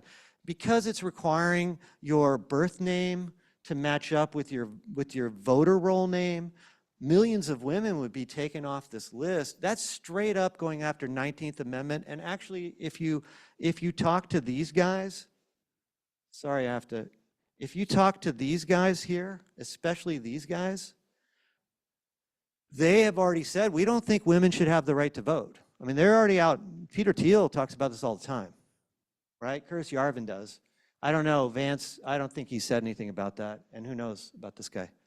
I can't even follow him. But anyway, so let's go further. Oops, wrong way. All right, so you see the story I'm laying out. Let's get to the final part so we can discuss. But 22nd Amendment, we already know. A lot of talk in the air. Why shouldn't I run again? People want me to. Dismantling the administrative state. This is all Russ vote. Getting rid of oversight agencies, government agencies, independent agencies. Again, this is part of unitary executive theory. And then the whole Trump thing, I'm going to skip this, but honestly, I would argue at the core of the tariff project is this belief Trump has that somehow the Gilded Age was the greatest time in American history because we didn't have an income tax and that we were funding the government by tariffs. I think he believes this. You could ask me later, I could lay this out for you. But I think they're gunning for the 16th Amendment at some level, or at least to make it obsolete. And Impoundment Act we talked about. The last thing we've already talked about, going after media, going after universities and schools, going after NGOs. That's a law on the table right now about defunding and pulling licenses of NGOs they don't like and criminalizing dissent. The last part is the Fortress America project about mass deportation and so on. And again, I won't go into that in depth, but the point is about 14th Amendment, I think, which is demographic reengineering in this country. Okay, so what are we left with? It appears what they're going for, in my analysis again, is a kind of executive autocracy. I think that's what you sort of see. We'll still have elections and so on and so forth, but the executive will have significant power to shape who could even vote, what their rights and possibilities are, what media outlets can actually have their say. And again, I strongly encourage you to look up Viktor Orban's Hungary.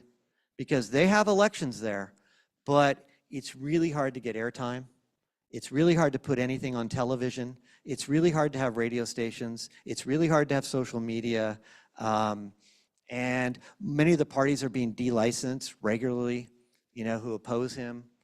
Same with Modi in India, and very much so Erdogan in Turkey. I think this is the idea. And when you get rid of the state and you get rid of oversight agencies, you allow the super wealthy to kind of create a sort of oligarchy. And I feel like that's in the ether. I think that's what those guys, remember I was talking about them, the Silicon Valley types. And then clearly getting rid of the 14th Amendment, cracking down on migrants, ethnocracy. But again, I think the core of their project is a kind of executive autocracy. Okay, let's get to the last aspect. All right. This is the game plan, I think. I think this is what's being followed. I'm pretty convinced that this is what we're seeing. And it's kind of dark and gloomy. And at the same time, I guess I want to say that it's really important for us to remember that two things. One is they're in the process, they've just started the process of trying to do this, of trying to change our political system, right? We're only, how many days in? Three months in? They've done a lot, give them credit, 4. But we're at the starting of a project, okay? And they haven't succeeded in everything. But I think this is what they're trying, but they haven't succeeded in everything. They've certainly crossed a lot off their list from Project 2025, we know that. But so I think that's the first thing to keep in mind. And the second thing is that, remember how Trump used to always say about the migrants are not sending their best? Well, Trump 2.0 is not sending their best. When I look at like Erdogan's people or Orban's people, like these are like committed cadres who've been studying this stuff for years. Now, I want to say never underestimate Russ Vought and that crowd, and certainly not Stephen Miller. But even Stephen Miller at some level is a bit of a cartoon character. Elon Musk, we can already see, is a cartoon character. That doesn't mean they don't do damage, and it's not serious, but I just want to throw this out there to you, that these are realities we're facing right now. So are they going to succeed, et cetera? This is what I want to throw open to you and have a conversation with you about. If I'm to think about the 5, this is like a strategic map, the 5 obstacles that I see, and you can add, again, I'm just thinking out loud with you guys here. The first obstacle is Trump himself. Who knows? Is he fully on board with this project? Is he going to get mad at Russ Vought sometime? He's already got kind of mad at Musk.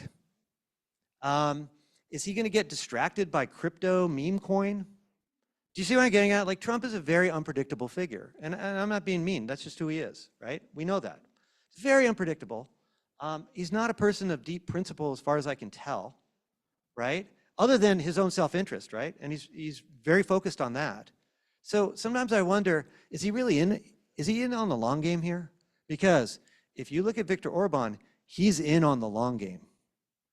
Erdogan, he wanted to be the new Ataturk. He wanted to be the Muslim Ataturk of Turkey, and he believed that to his core. Whatever you want to say about those guys, they really believe what they're doing. Okay? Same with Modi in India, right? Making India into, make Hindu India great again is his project. He wants to erase 100,000 Muslims from India. I mean, he's got a big long-term vision. I'm not so sure about Trump himself. So it's something that we should be following to see how far this will go. I think that's one variable. Let's see what you guys think, okay? I'm just offering you what I think, and let's see what you guys think. Second, the coalition contradictions. When I get mean about this, I call it the clown car problem. But this coalition is not all on the same page. MAGA 1.0, the MAGA base, let's say the Heartland, guys with the big flags in their trucks and so on, they don't really like Elon Musk. They don't like the Silicon Valley guys who want to cryogenically freeze part of their brain into the future and do anti-aging their whole life. I mean, do you see what I'm getting at? There's a culture clash here. That Silicon Valley libertarian culture is not, it's not MAGA based. Again, I don't mean to generalize and stereotype here, right? I mean, this is where I come from. I come from Everett. I have no right to criticize anybody, certainly not culturally. I grew up in this culture. But I'm just saying, there's a culture clash. Steve Bannon right now is a very interesting figure. He's actually going after Musk and the Silicon Valley types. He's like, it's weird. All these South African billionaires are really weird. This is Steve Bannon, far right MAGA guy, right? And I think anyway, longer story there. So I think there are some contradictions. I would say the religious natcons. I think a lot of people who are in the MAGA coalition are very libertarian, meaning that they really value their individual personal freedom. I think they don't understand how much politically it's going to be taken away from them. But they don't want someone coming into their bedroom and telling them what to do, who to sleep with, what kinds of drugs they can take or not, what kinds of personal freedoms they have to watch the movies they want to see. And do you see what I'm getting at? Like, I think there's a real libertarian base within this broad coalition that doesn't want to live under a Christian aristocracy. Okay? I think there's some real contradictions here.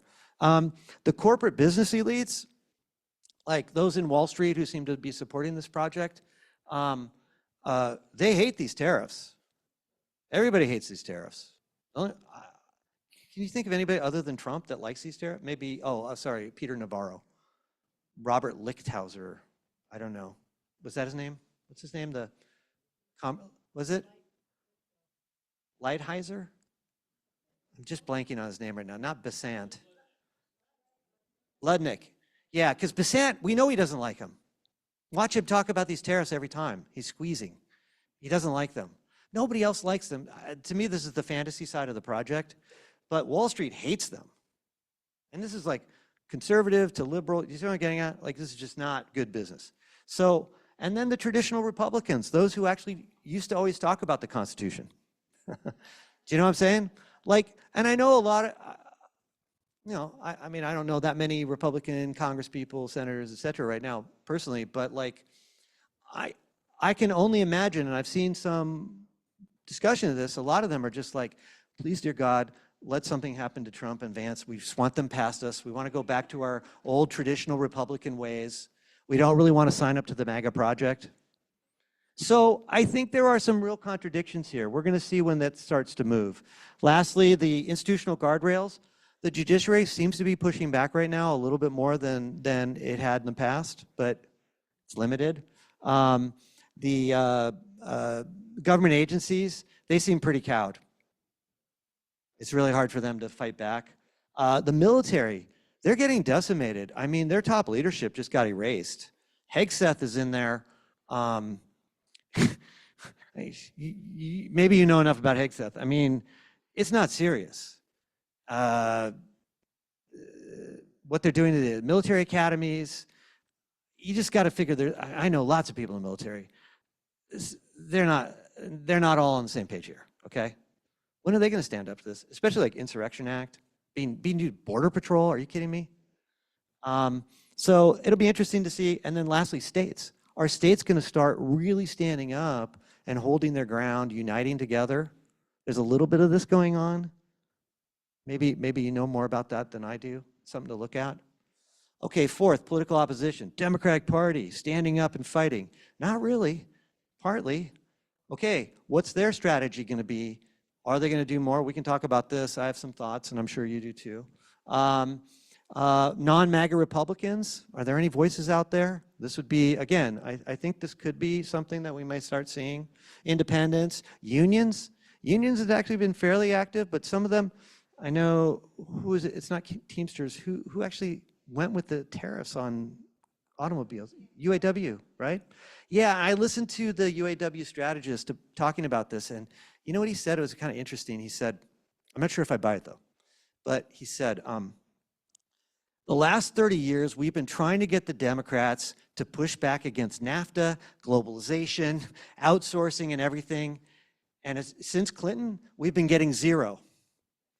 Trump came in here and he promised just to shake things up. And we don't like his policies, but if he's going to shake up the system, we're going to go with it. And I was like, It's a Faustian bargain, right? I mean, because you're going to lose your jobs. You're losing your Medicare and Medicaid. Do you know what I'm saying? Like, anyway, but that's what they say. Okay, unions though, but I do think unions have a huge role here to play. And And in some cases, maybe might be a sort of a little workshop of democracy. Public pressure. There has been increasing protests. There has been a lot of street action. You know, it's hard for a lot of these political figures to go to places without hearing from the public. There's a role for grassroots, public, civil disobedience. Faith communities maybe are starting to step up a little bit. Maybe that's going to play a role. And then finally, I want to get to economic contradictions, and then I'm going to finish. I think this could be the big story. I mean, these massive tax cuts, the cutting of Medicare, Medicaid, basically stripping back Social Security. I mean, these are foundational. And honestly, these are red state. These are like everybody. I have a hard time seeing that working out well for the current people in power.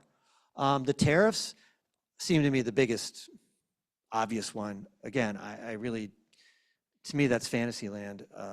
We could talk about it if you want, but like, it makes no sense. Honestly, the economic analysis of it just makes no sense. And the inflation, the cost, right? It's just crazy. And that's going to start hitting us within a month. I mean, probably next week, I think, is when we're really going to start feeling it. And then mass deportation, the labor in our healthcare system, in our senior assistance, in our restaurants, in our agriculture, in manufacturing. Are you kidding me? I mean, prices are going to go up. Sorry, Americans are not taking those jobs. I mean, what so-called, you know, non-recent migrant Americans, these are jobs that have been downsized. They have very few protections. They're poorly paid. I mean, I just don't see it happening. I just see huge costs there. And then the crypto schemes that are being waged here. Crypto schemes only benefit those who are basically running the crypto racket. I mean, it's, you know, remember Musk said Social Security is a Ponzi scheme. The only true word there was Ponzi scheme, and that's what crypto is, right? I mean, crypto is a Ponzi scheme. So far, there's not been any way that it's not just a speculative asset. So anyway, that's my sense right now, that I'm not saying I'm hopeful that, because I kind of like, personally, I'm just saying for me, I'd like to kind of stay in a kind of constitutional republic. And I like those 10 amendments. And I kind of like the amendments after them. And no, I don't want to be too snarky here. I mean, this is really serious and real, but like, so I'm giving you my, you know, obviously I've been very biased in pushing my agenda, and maybe some other people think it's worth it. I don't know. But for me, I am thinking though, a month ago, I've been doing this talk for like 2 months now. And I think I was more pessimistic 2 months ago. And I'm seeing cracks in some of these areas that I hadn't seen before. So I don't know, but I'm not necessarily optimistic. But anyway, I'll leave you with that, and I'd be curious to see what you think. All right, thank you so much. Thank you. Thank you, Steve. Right. That was excellent, as it was before, and I'd like to say two things. First of all, the Olympia World Affairs Council, our mission is to educate our public, and we have 90 councils around the world, around the country. We are part of this network. And along with the League of Women Voters today, we sponsored this talk so we can learn. And the other thing I wanted to tell you is that Pete, who I was going after at the beginning of our talk, Pete, raise your hand.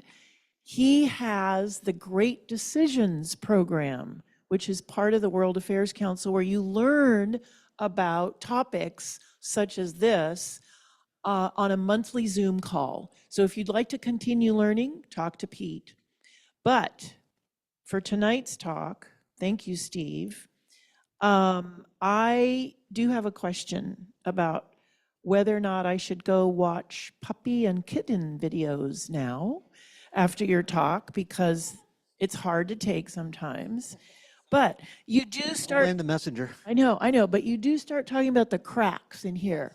I wanted to leave you with that. I know that. And I wanted you to talk about why Americans are different than Turkish, Indian, Hungarian. Why are we different? And why can we not have that happen to us And then I'll open it up to questions. Oh, you're Bring the asking mic me to around. be hopeful that we're different. Well, first let me say this though, that again, and hopefully, you know, you all will look into Hungary, look into Turkey, look into these cases. Let me just give you an example. I was for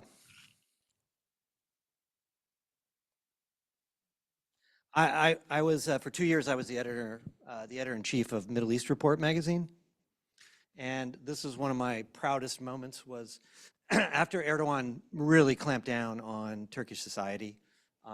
We did this issue confronting the new Turkey, which was confronting really the repression and the autocratic regime that he was setting up, right? And we had a lot of people who were fighting back in Turkey. And Erdogan's regime, so let me put it this way. People did not take this lightly. They fought back really hard. And Erdogan really ramped up the repression in universities. 6,000 to 8,000 university professors around Turkey were fired. And many of them had their passports taken away. So they couldn't leave. How do you live? You can't leave. You're no longer your profession. They were having to basically be a burden to their family or find odd jobs. So taxi driver, if you go to Istanbul, for example, or Izmir or any of these other places in Turkey, you'll find these highly educated people. But anyway, not to go too far down the road, but people really have fought back, but then the repression really got high. In Hungary, they have been fighting back, but many of them have left. Okay? So, and then in India, there's an organized opposition. It's such a gargantuan country. There's so many different people. But again, Modi has circled the wagons around his regime and has really prevented opposition from emerging. So you're asking, how can we be different?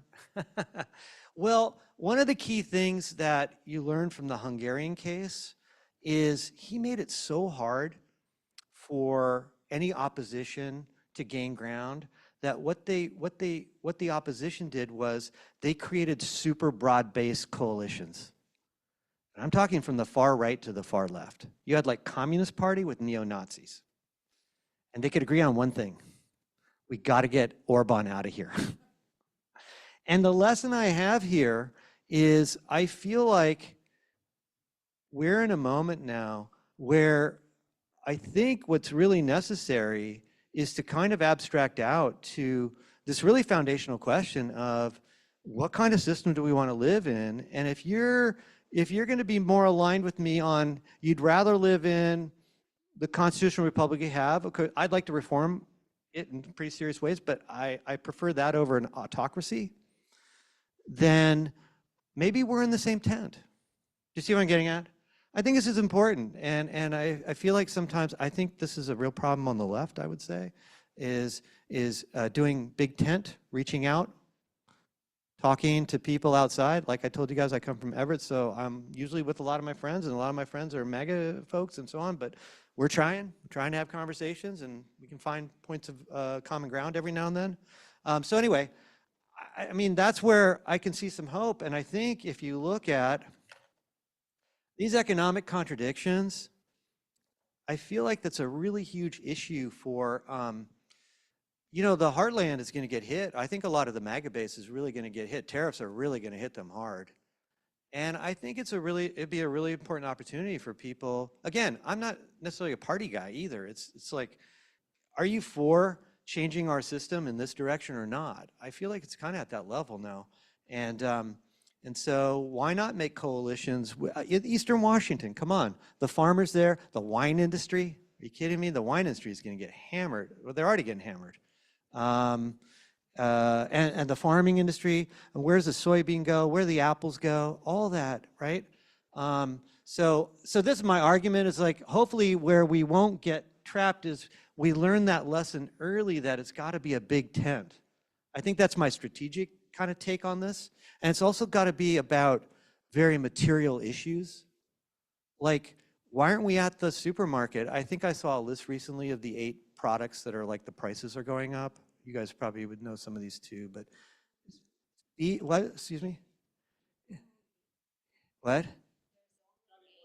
Oh, it was just like the top 8. I'm sorry. Yeah. But it was like trying to really like nail them. I can't remember what the list was. But like, why aren't we at supermarkets with like a sign going like, how's the Trump tariff treating you? You know what I'm saying? Like, so I feel like we still have that possibility here. We're not yet in Turkey. You know what I'm saying? Where in Turkey, for example, a couple of the contributors to my magazine and then people I know personally, they had to flee. They're out. They're in Wales. They're in England. Some of them got asylum. They had to flee. And a lot of these academics were in jail for months and months. You know, no due process. Prosecutors are going after them. So we're not in there. We're not there yet. We're not there yet. We still have room to operate. So I don't know. I don't know if I have a lot of if I think that's going to happen overnight. But yeah. Anyway, that's where I would go. Good, thank you. Yeah. Thank you, Steve. Are there any questions on the chat? I'm looking at Nathan. Yeah, and also I'm really curious. I want to hear from you guys. What do you think about what might the obstacles be, or do you have any questions about some of the earlier stuff I said? Raise your hand right here, and Pete's going to raise his hand. Do you have your hand up? No. Okay. Well, I'll take you and then. I was just going to say, getting rid of Trump. I mean, that seems like an obvious, Yep. but it's not Trump. I mean, J.D. Vance is That's right. much more, No, that's right. much more organized and can Absolutely. think. I agree with you. And so, and then his cadre. But anyway, so Yeah. you know, impeaching whatever, that's a no-go. I mean, Yeah. No, I think the impeachment strategy is not a winning strategy at all. No, it seems to me the strategy, again, trying to learn from Hungary, Turkey, India, and elsewhere, is you have to build popular big tent movements, right? And draw the base away, because remember, in all these cases, they're essentially minority governments at the end of the day. What's the MAGA base that votes for Trump? Less than 40 now? Something like that? 40, was it 40% of the public? So I don't know, that's where I would go. I think the impeachment strategy was a bad one, actually, during Trump 1.0, honestly. I know it felt good, but like, I don't think it was. So yeah, that's right. Let's keep going. Yeah. For Trump to succeed requires the Republican majority to surrender its authority.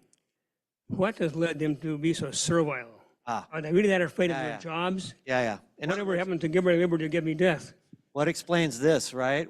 How are some of these traditional Republicans, who we know in private are saying, we don't want to be part of this? But I think it's the fear, right? Right now in Republican circles, Trump has this crazy political power still. It's starting to wane a little bit, but it's still, and he's able to mobilize the funding for elections. So if you're a Republican now and you have any worries about your seat, there's no way you can buck Trump at this time, because the money will start flowing against you. And they've been pretty cutthroat. If someone cuts out of line with the MAGA agenda, they will go after them. They will withdraw the funding, and they'll get Musk to give another however many $1 million and so on and so forth, right? So that's my read on it, is that it's not ideological of why, again, now there's some core issue that believe in the entire Trump agenda, but frankly, I think there's a good number of Republicans who don't, and they are staying on board because of their fear, I think, of stepping out of line. Do you agree?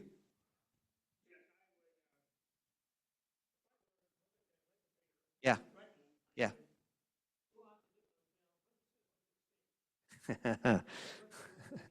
Okay. Yeah. It'll be interesting to see if that starts happening anytime soon. I do think a big one was the fact that Musk threw all that money at the judicial race in Wisconsin and then didn't succeed. I think that showed that there's a little more Teflon. But yeah, look, this is why I think it was kind of smart, whether you agree with their politics or not, the left wing of the Democratic Party, but the Bernie and AOC oligarchy tour that they did, they went to red states and they went to red places. And I think it was really powerful, actually. Again, that's my Big Tent kind of pitch, but it's going to take more Republicans to kind of step out and to test whether or not they can succeed and survive. Yeah, go ahead.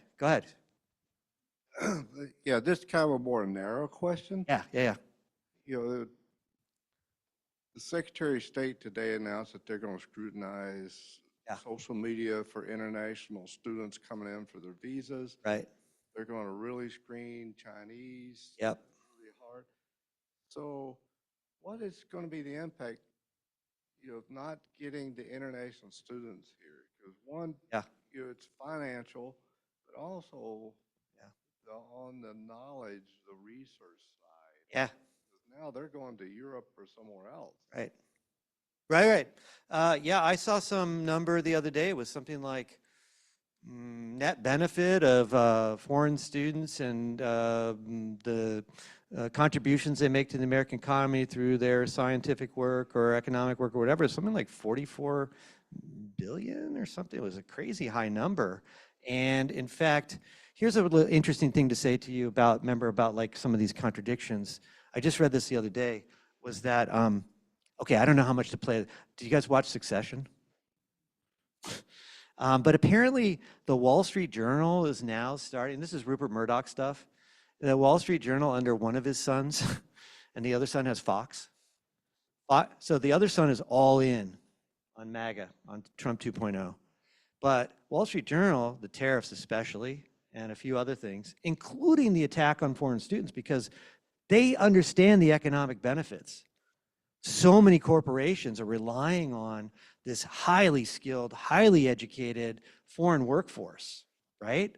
Big tech, Wall Street, big companies, corporations, et cetera. And so apparently they're really going after the Trump crowd on Harvard, on what's going on there, and so on and so forth. So maybe there's a little splinter there, but I don't want to overread this, you know? But anyway, yes, so it's huge. It's huge. And they're going to go elsewhere. And look, if you're Europe right now, you are like throwing money at your universities to open those doors wide.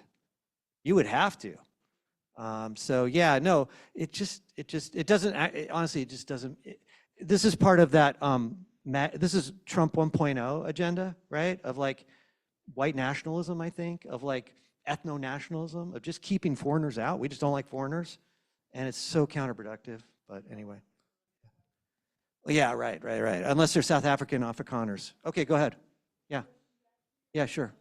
Sure, yeah. Yeah, I had a couple of questions. One is a little more long-term, which is, what do you think the effect on this project will be if the Republicans lose the House? Yeah, I wanted to share that with you. Can I answer that first, and then we'll get to you? Yeah, so you guys, 2026 midterm elections, these are, in the House, there's 218 Republicans, there's 215 Democrats. It's 3 or 4 seats. That's all you're talking about. And then regarding the Senate, it's 53 Republicans, 47 Democrats, 6 seats. That's an open field there, right? They're both, certainly the House is easily contestable. The Senate's a little harder. And I've looked at some of the numbers there. This is like political science wonky stuff. But both of those are takeable. And again, I think it just depends on the strategy, right? And I think this is the divide in the Democratic Party I'm seeing. This is the kind of insider baseball thing. It feels to me like Schumer and Jeffries, you know, the heads of both, right, House and Senate, they're in the donor circles. They're about how can we raise enough money to win these elections. So that means don't make the donors angry. Okay? You maybe can fill in the blanks. Don't stress billionaire taxes. You know, like it makes them more conservative. Don't piss them off on foreign policy issue, maybe Israel, maybe some other issues. And then on the other hand, you have another wing of the Democratic Party who are saying, no, we need to mobilize the base right now. We need bigger tent. We need to reach out on those economic issues, a little more populism. See what I'm getting at? So I think if you're just doing the kind of the analysis of where the Dems are, I feel like that's the divide right now. You can decide for yourselves where you want to be, what you think is smarter. I mean, it's a debate, right? Because if you just want to win at all costs the 2026 elections, maybe going to Silicon Valley and trying to wheel away some of those billionaires to fund your elections is the right strategy. Or maybe that's not the right strategy. Maybe you really want to do mobilizing and really big tent and really more populism. So what was your second question? Well, and this is another, well, it's a little closer to now maybe, but, and it's been joked about for a while, but if they pass this big, beautiful bill, there's going to be a huge implications for the federal debt. Oh my God. What is the, and everyone is supposed to be afraid of the bond market. Yeah. Trump has yeah, already responded, Yeah. you know, immediately to trouble in the bond market. Yeah. And what do you think is that a much of an Well- obstacle to the project? Yeah, I think so. That's why I put economic contradictions at number 6. But honestly, I think that might be where the game is played out, right? Because if this tariff thing keeps on happening the way it does, who can invest in the long run?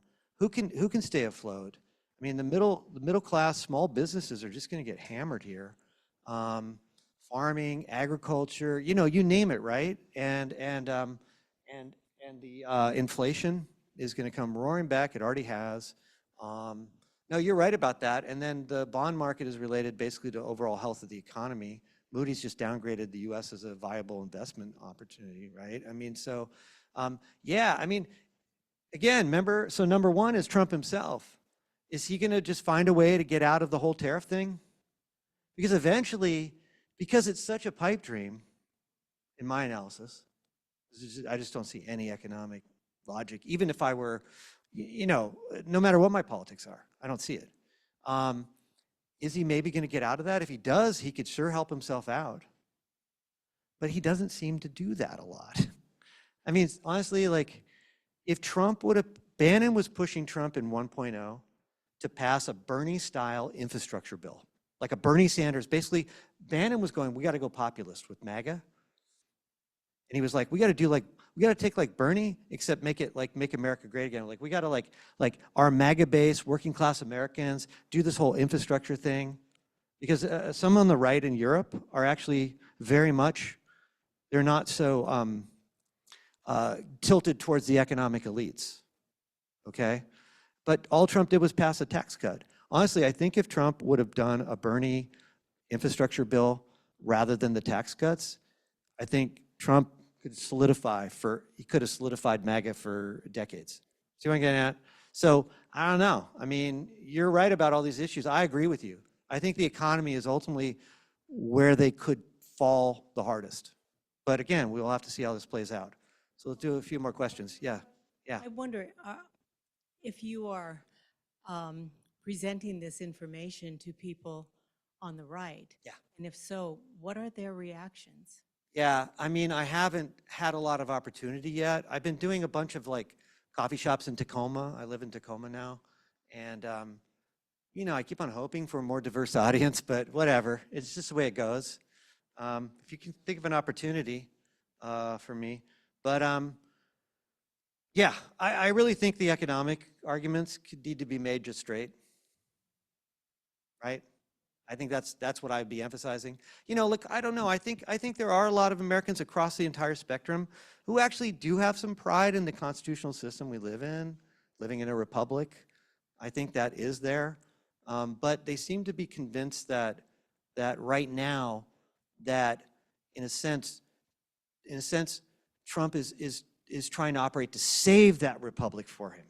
Because the notion, I think, that's driving this project now, but again, they've got different wings, but like the NatCons, for example, vote, and these guys, Project 2025, they believe that this country has been completely defiled by liberalism, that they've lost the country, and that only a restorationist project, even if it's a Red Caesar is what they talk about, even if it's a dictatorial project, can restore a possible republic that could have any dignity, right? So they're at that level, right? The MAGA 1.0, their whole thing was, right, that the woke, liberal, whatever, progressivism has taken over the whole country. So it's okay to be a dictator. Do you see what I'm getting at? So it does feel like that the argument around the Constitution, the Republic, and democracy is not going to win. I think this was a problem with the Kamala Harris campaign. I think a lot of people are like, my prices are going up. I don't care, you know. talking about democracy, it's not working for me. So I really think that there's that question that has to be resolved. Does that make sense? I don't know. Yeah, see what you think. There's one more question. Okay. You have to combine your question. No, you don't. No, you don't. It's okay. Let's Yeah. comment and then she gets the question. Yeah. Out for Trump's birthday on the 14th. Oh, yeah, yeah. It'd be a big show of force that day or something. Yeah, yeah, yeah. So my question is, I remember before COVID, the World Affairs Council, one of your speakers came and talked about around the world how the younger generation was more accepting and willing to accept authoritarian governments. I don't know if anybody remembers that thing. And I'm curious about how this if that is indeed true, if there's a generational influence of, because everybody in here looks like they lived through the 70s and participated in all those changes. I don't know if I can, have I don't know if I students. have an answer to that. I don't know if I can speak to that, because in some ways I'm around a lot of young people all the time, but almost uniformly, even some of my more conservative students think Trump's kind of an idiot. So I don't know, but I don't think it's a representative sample. I think the youth right now, it's very complicated, right? Because they've been handed a future that doesn't look good, starting with climate change, starting with the environment, starting with future job opportunities. I mean, I have a 24-year-old daughter, and like a lot of our conversations, she's like, Dad, I don't think about a career. I'm thinking about like, where can I go to help right now? I'm thinking about what can I do to make a difference right now, right? And that's only a certain sample of the population, but still, I don't know if that's true that younger are more open to sort of autocracy and so on. Yeah. It might be interesting to get that speaker or. Yeah. It'd be back interesting up. to think about. And, I mean, just from My gut says no. the youngest person that's on our board right Yeah. now, who's sitting right there at the Yeah, we computer. can ask Nate later. Nathan can talk to you about that, but the students that my husband Tom Yeah, Rainey has had, yeah. that we're still connected with in their Yeah. 30s or 40s, Yeah, they're saying, hey, our generation, we were attacked 9/11. We had a recession 2008. We had COVID. We were raised in high school and college online with no people. And now we have this. And then there's climate change. And hearing that at a dinner party the other night just reminded us of how different their lives are. all right. And so no wonder they might be looking for the one answer. So Maybe, yeah. maybe But not. if you go look at these rallies and so on, and at the, we'll see at the birthday party, a lot of young people are turning out. Okay, A lot of young people turn out. So anyway, I think we're good. well, yes, there is, I have have to more. answer, I have to let my husband ask a question, because otherwise I won't hear the last of it. Tom Rainey, Okay, what this is, will be the last one, and then, hey, here you go. all right. Caught my colleague, Tom. He's gonna bring up. Steve, we have history on our side. We are the oldest republic in the world except the Swiss. And we have the experience of going through vicariously as we go back and study our history or understand our history or talk to people who know our history and so on. We have more experience in democracy and in Republican government than any other people in the world. All of the other autocrats that we've been talking about are sometimes autocrats from autocratic societies with a brief break. And so there's that, I think, to be somewhat hopeful about. And the other part of that is that we live in the state of Washington, and God bless the republic that has a federal system. Okay, there we go. That's a good way to end it. Thank you guys very much.